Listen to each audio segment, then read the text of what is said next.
వర్షాల ఉధృతి వల్ల చెరువుల కట్టలు కాలువ కట్టలు దిగి రాష్ట్ర ప్రజల బతుకులు ఆగమాగమైపోయినాయి. సామాన్యులు ఆగమ్య గోచరంగా తలదాచుకోవటానికి కూడా ఇండ్లు లేక వాకిళ్ళు లేక ఉన్న చిన్న చిన్న ఇండ్లు, రేకుల ఇండ్లు, పూరి గుడిసెలు కూలిపోయి రోడ్ల మీద అనాథలుగా మిగిలిపోయారు.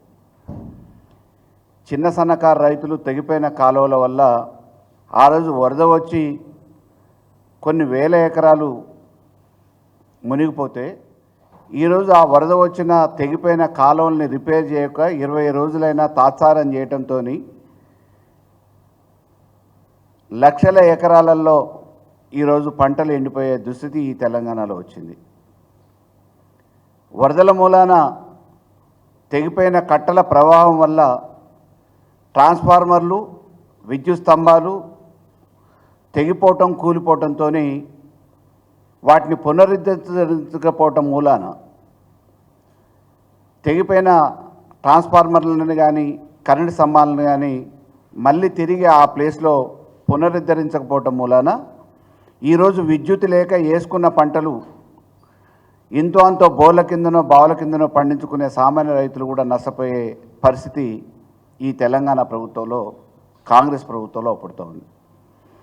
20 రోజుల నుంచి రైతులు రోడ్ల మీదకి ఎక్కి వేసుకున్న మా నాట్లని పెట్టిన పెట్టుబడిని రక్షించడానికి ప్రభుత్వం చర్యలు తీసుకోవాలని చెప్పేసి ప్రజాప్రతినిధులకి విజ్ఞప్తులు చేసిన, అధికారులకి విన్నపాలు సమర్పించిన ఇంతవరకు దున్నపోతు మీద వర్షం కురిసినట్టుంది తప్ప ఈ కాంగ్రెస్ నుంచి కనీసం ప్రజల్ని పట్టించుకునే పరిస్థితి లేదు. ఈరోజు మా కోదాడ నియోజకవర్గంలో ఆడి నుంచి ప్రాతినిధ్యం వహించే నీటిపారుదల శాఖ మంత్రి ఉత్తమ్ కుమార్ రెడ్డి ఈ తెలంగాణ రాష్ట్రానికి నీటి పారుదల శాఖ మంత్రిగా బాధ్యతలు స్వీకరిస్తున్నాడు. తెగిపోయిన కాలువకి టెండర్ల పేరు మీద కాలయాపన చేసి 14-15 రోజులైనా కనీసం రిపేర్లు చేపించకపోవటం మూలాన ఈరోజు వేలాది ఎకరాలు మా నియోజకవర్గంతో పాటు ఆయన సొంత నియోజకవర్గం హుజూర్నగర్లో కూడా ఎండిపోయే దుస్థితి వచ్చింది. ఈరోజు మున్నేరు వాక్ కింద ఖమ్మం నిర్వాసితులు ఎవరైతే ఉన్నారో వాళ్ళకి ఇళ్ళు కట్టియకపోతే మొన్న గుండెపోటుతోని ఒక కార్మికుడు చచ్చిపోయిన ఉదంతం నిన్నగాక మొన్న చూసినాం.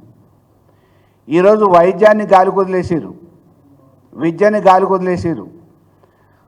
హుజూర్నగర్ సొంత నియోజకవర్గం నీటిపారుదల శాఖ మంత్రి ఇవాళ ప్రభుత్వ ఆసుపత్రులకు పోవాలంటే సామాన్యులు ప్రైవేట్ హాస్పిటళ్ళల్లో లక్షలు ఫీజులు కట్టలేక, డబ్బులు చెల్లించలేక, అప్పులు చేయలేక ఇబ్బంది పడుతున్న వాళ్ళు గవర్నమెంట్ హాస్పిటల్ పోయి వైద్యం చేయించుకుందామంటే భయపడే దుస్థితికి వచ్చింది. హుజూర్నగర్ హాస్పిటల్లో నిన్ననే నిండు గర్భిణి పోయి ప్రసవం చేసుకుంటే అక్కడ వైద్యులు సకాలంలో లేక నర్సులు వచ్చి రాని వైద్యంతో కడుపులో దాన్ని ఈపులో కొట్టి డెలివరీ చేపిస్తే పుట్టిన శిశువు వెంటనే చచ్చిపోయింది.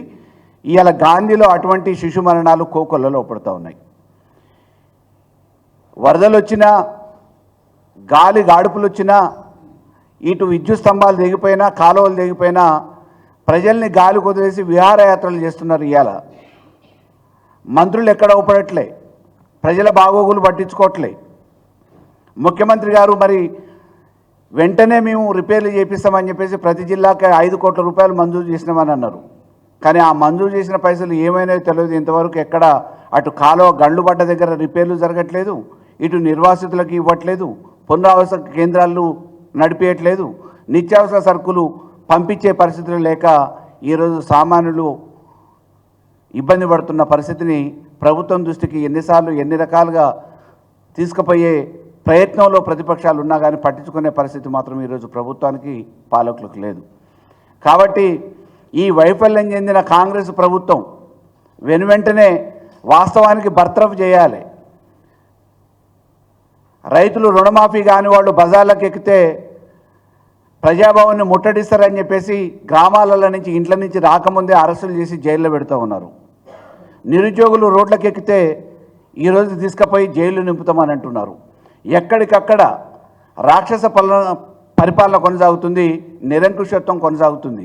కాబట్టి ఈరోజు వర్షం వల్ల, వరదల వల్ల ఇబ్బంది పడ్డ ప్రజానికం కంటే ఈ గండిపడ్డ కాలువలు పూడ్చకపోవటం మూలాన, మరమ్మతులు చేయకపోవటం మూలాన నష్టపోతున్న రైతులే ఎక్కువ. కాబట్టి ఈ రైతులను రక్షించడానికి వెంటనే నిధులు మంజూరు చేసి మరమ్మతులు చేయాలని చెప్పేసి ఈ కాంగ్రెస్ ప్రభుత్వాన్ని, సంబంధిత అధికారులని డిమాండ్ చేస్తూ ఉన్నాం.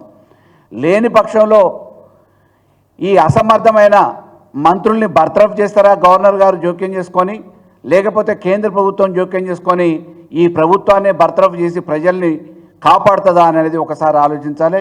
మేము బీఆర్ఎస్ పార్టీ పక్షాన, రైతుల పక్షాన ప్రధానంగా రైతుల్ని కాపాడమని చెప్పేసి డిమాండ్ చేస్తూ ఉన్నాం.